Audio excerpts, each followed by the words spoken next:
Hello students, Jai Hind everyone. I hope all are fine. Chapter 8 Confronting Marginalization. We have learned about the various aspects of law and justice. We have also studied about the government and its role in democracy. In this chapter, we shall discuss about the confronting marginalization, and also previous chapter we shall see how certain sections of society got left behind and marginalized. So in this chapter we will read about the sum of ways in which the group individual challenges exiting. In we will see why the Constitution of India is something that marginalized group invoke is the course of their struggle. इस chapter में हम क्या पढ़ेंगे कि जो marginalisation हो रहे थे ट्राइबल्स, तो उन्होंने अपने राइट्स के लिए कैसे उसका आह्वान किया, कैसे उसको अपने कॉन्स्टिट्यूशन में लाए, क्या प्रोविज़न आया, कौन से राइट्स बने, वो सब हम इस चैप्टर में डिस्कस करेंगे. It is the duty of the government to ensure the social justice and apply the rights to equality. Government का ये एंश्योर कराती है कि ऑल पीपल आर इक्वल. तो the government has taken various steps to bring up the level of those section of the society which had got marginalised. In this chapter also study about these aspects. So we will also look at the government's efforts to formula policies to promote the axis of group and the development. Government ही ये efforts करती है, प्रयास करती है कि सभी को वो इक्वल राइट्स पर दे.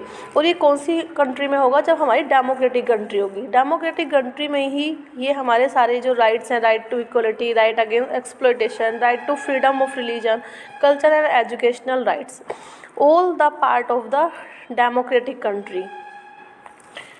तो constitution provisions, fundamental rights, right to equality, अलग अलग आर्टिकल होते हैं हमारे. आर्टिकल 14 to 18 में राइट टू इक्वलिटी है. Right to freedom 1922.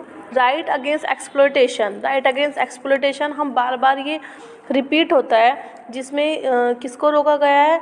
The right against exploitation given in article 20 and 24 provide of two provision, namely the abolition of trafficking of women and beggar. Right to freedom of religion, all are equal in the eyes of law. If N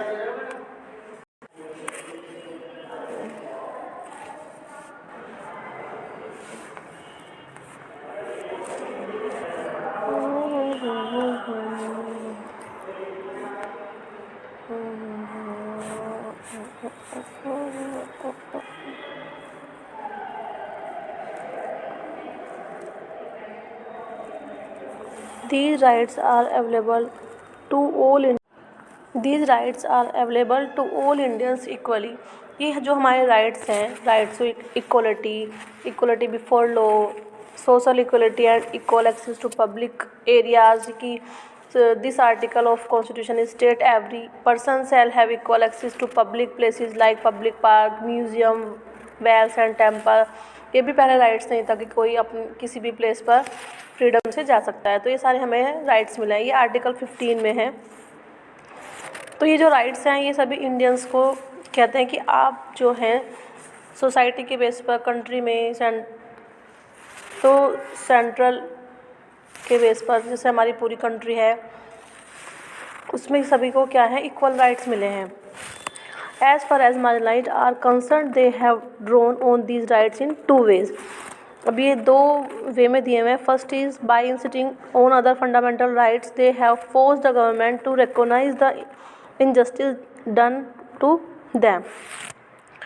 अब देखिए, जब हमारी democratic country है, ये हम पहले बार बार repeat कर चुके हैं कि अगर हमारी डेमोक्रेटिक कंट्री होगी तो उसमें गवर्नमेंट आंसरेबल होगी कि जो हमारे फंडामेंटल राइट्स हैं वो हमें नहीं मिल रहे, हम उसके लिए अब कह सकते हैं.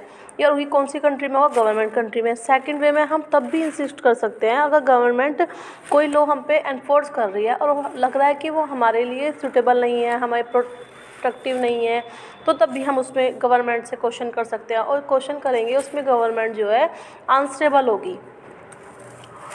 In some instances, the struggle of marginalized have influenced the government to frame new laws. अब जब जो ट्राइबल्स थे, आदिवासी, बंजारे, इनको क्या थे, इनकी कोई भी राइट्स नहीं थे, तो इन्होंने फिर स्ट्रगल करा। अब उसमें गवर्नमेंट ने न्यू लॉज बनाए in keeping with the spirit of the fundamental rights. What government can in this situation, government ने इस सिचुएशन में क्या किया वो सब पढ़ेंगे। Step taken by two promote social justice, schedule caste, schedule tribes, law for the marginalised. अब जो मार्जिनलाइजेशन पीपल थे उनके लिए कौन कौन से लॉ बनाए गए, तो ये in the middle of 19th century the British government carried out and the असिस्टमेंट of the committees which were the loosely referred. अब ब्रिटिशर ने कंट्रोल कर लिया था तो उसने अपने अकॉर्डिंग सारे लॉ बना दिए, उनके सारे राइट्स छीन लिए गए, उनको फ्रीडम नहीं थी फॉरेस्ट में जाने की, फॉरेस्ट में सब उन्होंने अपने रिजर्व कर लिए थे। तो यर this is not the only way in which is taken action, there are specific law and policies for the marginalised in our country. हमारी कंट्री में जो जो पीपल मार्जिनलाइजेशन हो रहे थे तो उनके लिए कौन से एक्शन लिए गए, देयर आर पॉलिसीज़ और scheme that emerge through other means like setting up the committee और बाई अंडरटेकिंग अ सर्वे। अब पूरी कमेटी बैठेगी, कोई भी लॉ बनेगा, जैसे हमने पहला पढ़ा था सेपरेशन ऑफ पावर में legislature, executive and the judiciary, जो हमारी पार्लियामेंट्री फॉर्म है। तो पहले क्या है कि पूरी हमारी पार्लियामेंट्री सिस्टम में जितने भी लोग हैं, कॉन्स्टिट्यूशनल असेंबली में भी हमने पढ़ा था, राज्यसभा, लोकसभा, कि हमारी पूरी ये कमेटी बैठती है तभी लॉ बनते हैं। ऐसा नहीं है कि only person take a decision and implements the law. तो the government can make an efforts to promote such policies in order to give opportunity to specific group। अब गवर्नमेंट जो भी प्रयास करती है, एफर्ट्स करती है, तो वो जो भी पॉलिसीज़ निकालेगी, अपॉर्चुनिटीज़ को देगी वो स्पेसिफिक ग्रुप को। तो उसमें क्या होगा, सारे ये सब जो लॉ बनेंगे तो इसमें क्या होगा, पूरा वो पहले सर्च करेंगे, सर्वे करेंगे, तभी बन पाएगा कि पीपल किस चीज़ को सफ़र कर रहे हैं। अब कैसे पता चलता है कि जैसे अब जब ब्रिटिशर इंडिया में आ गए तो इंडियंस के लोगों को क्या क्या फेस करना पड़ा, इक्वलिटी नहीं थी, अनटचेबिलिटी बहुत ज़्यादा थी, है ना, फ्रीडम ऑफ रिलीजन की नहीं थी, कल्चरल एंड एजुकेशनल राइट्स नहीं थे। तो वही सब कुछ जो फेस कर रहे थे तो वही हमारे कॉन्स्टिट्यूशन में लाए गए। तो सब चीज़ सर्वे करने के बाद तब इस चीज़ पे ये सब बनाए गए मार्जिनाइजेशन के लोगों के लिए। तो promoting social justice the government provide for fee subsided hostel for student of Dalit and Adivasi committee. अब इन्होंने क्या किया, गवर्नमेंट ने इनको फ्री प्रोवाइड फीस देने स्टार्ट कर दी, उनको सब हॉस्टल, स्कूल फैसिलिटीज़, है ना, जो उनकी रिक्वायरमेंट थी, स्टेशनरी थिंग्स दलित लोगों के लिए। The government also operate through law to ensure that concert step are taken to end inequality in the system. One such law policy is the reservation policy.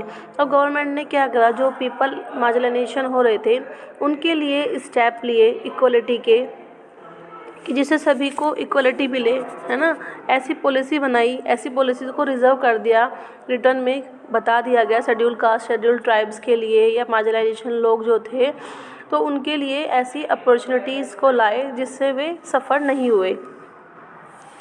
अब reservation policies कैसे work करती थी, government across India have their own list of schedule caste और Dalits, schedule tribes and backward, जो backward लोग थे, जैसे जो मेजोरिटी वाले लोग थे वो क्या करते, जो माइनॉरिटी लोग थे उनको बहुत ज़्यादा सफ़र करते थे। And most backward caste the central government too has its list. तो गवर्नमेंट ने क्या करा, शेड्यूल कास्ट जो दलित्स लोग थे, शेड्यूल ट्राइब्स थी, उनकी एक लिस्ट तैयार की गई, फर्स्ट जो स्टेप लिया गया।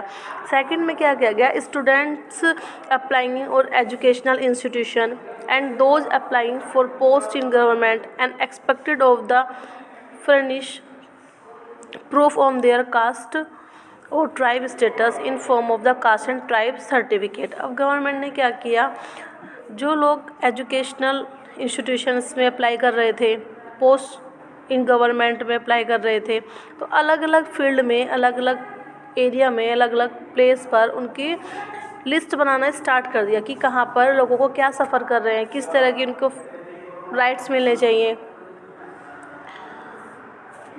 पर्टिकुलर दलित्स कास्ट और certain tribes is one government list, then a candidates from caste or tribes can avail of the benefit to the reservation.